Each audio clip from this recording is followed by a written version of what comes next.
Jesus did not teach religion, did not invent religion, none of it.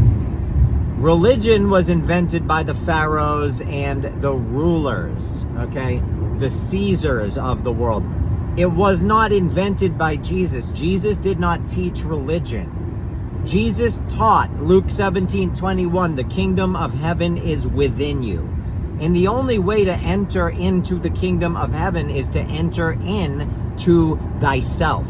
And how do you do that? You meditate. That's really how. That's why Jesus said he entered the closet, he shut the door, and he prayed in silence.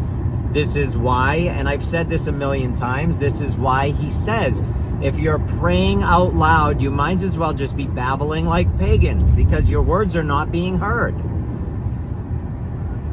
Jesus taught that heaven was from within. Jesus also taught that he was Lucifer.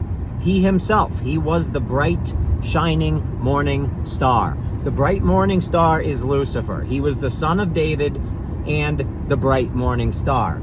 Okay, why? How could that possibly be? That's because Jesus is trying to teach us something. He's trying to teach us that we are both good and we are both evil. We are both of God and we are both of the devil, the devil. Okay, you're good or you're evil. These are where we get these words. You have to understand, when you learn where these words come from and you understand the stories, it all makes sense. The fact that Luz means light, and the ancient people would look up at the bright light in the sky, and the third brightest light was the sun, the moon, then the planet Venus. And they would watch the planet Venus, and the planet Venus was Luz, the bright light, and the beautiful bright light Luz. And Luz would, in the winter time, because it's in the northern hemisphere, it's darker for longer, it would just be so bright and it would stay out there forever. But then when the sun would begin to rise, the Son of God, God's Son, the risen Savior, the light of the world, when the light of the world would rise, it would diminish Luz, and you could no longer see Luz. It would go away, it would disappear, it would vanish. And Luz became envious of the Son of God. And Luz became the arch enemy of the Son of God, the Antichrist. It wanted to replace God's Son. That's what the Antichrist is, one who wants to replace.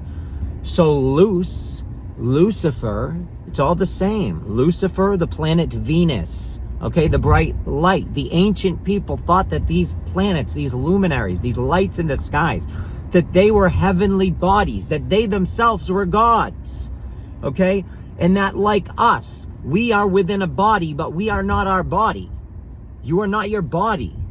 Your body is just your vehicle. Okay?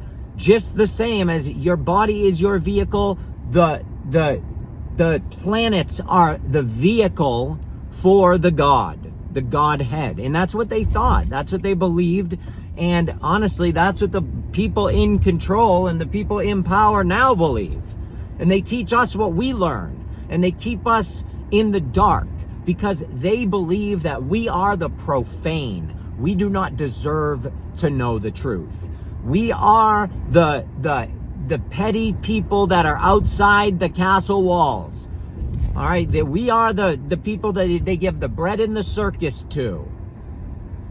We are the peasants, ladies and gentlemen, and that's it. That's the way we get treated. That's it. I mean, I don't know what else people want to know, but when you learn where the words come from and what all of this stuff, it all makes sense, and you begin to understand all of these Abrahamic religions, okay, Judaism, Christianity, Islam, all of this is Masonic.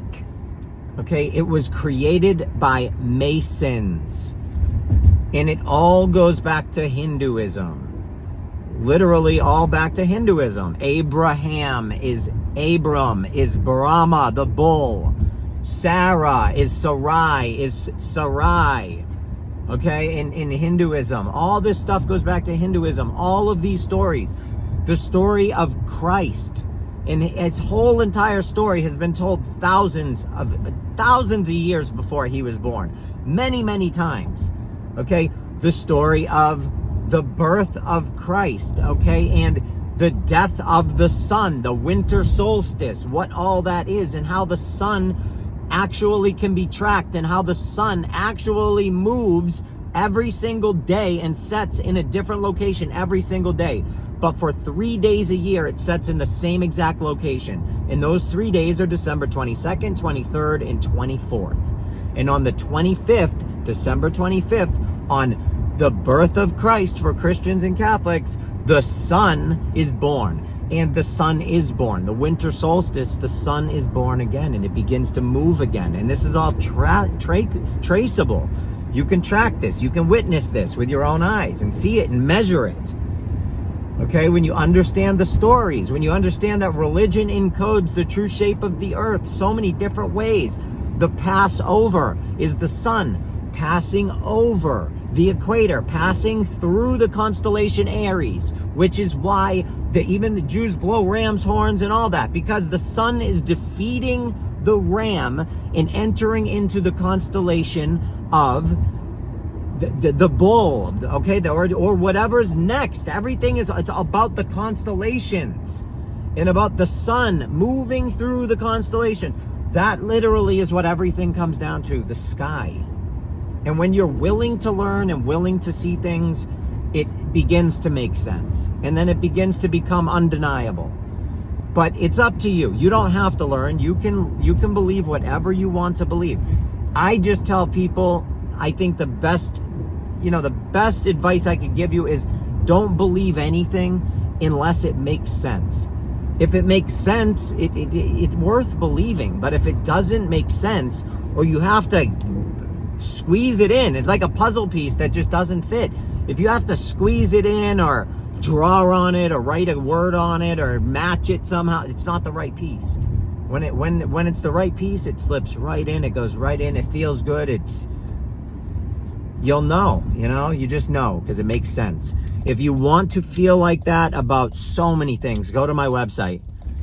Go over there. I come up with this website for free. It's my gift to all of you because I believe people have the right to information. People should have the right to free information.